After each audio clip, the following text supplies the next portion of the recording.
Griffith Show, Facts and Trivia. Appreciate you being here.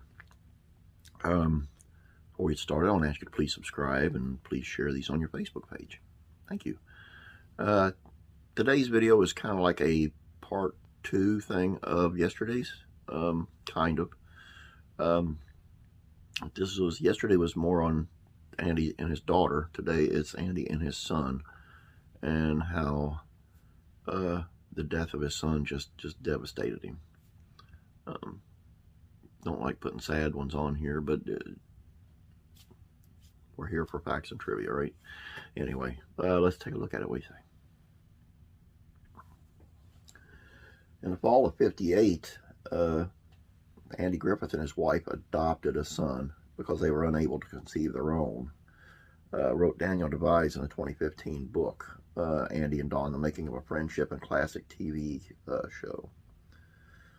And Griffith named his son after himself. Andrew Samuel Griffith Jr. Had been born the previous December. He wrote the following year, Andy and his wife would adopt a daughter, Dixie, to complete the family. Now, in their teens, the Griffith children took part in North Carolina summer camp, the Lost Colony, that their parents had taken part in during their own youth, singing in the choir and carrying banners, and they were paid volunteers. Made many friends and reportedly had a wonderful time. Although Andy's son, his first name was the same as his, they called him Sam. According to Devise, when Barbara and Andy divorced in '72, Barbara was granted custody of their daughter Dixie and Andy of their son Sam, who was 14 at the time. Now, Sam idolized his famous father, but chafed at the pressure that came with being his son, Devise wrote.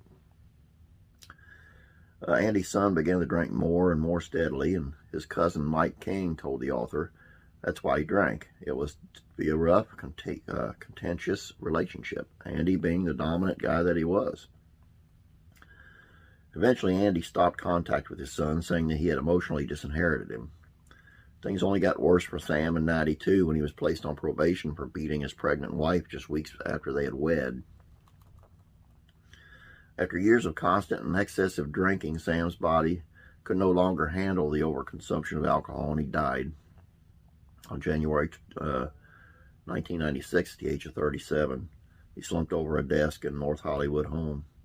Described in his obituary as an unemployed developer, Sam had drunk himself to death, Devise said. The younger Griffith's death devastated his father.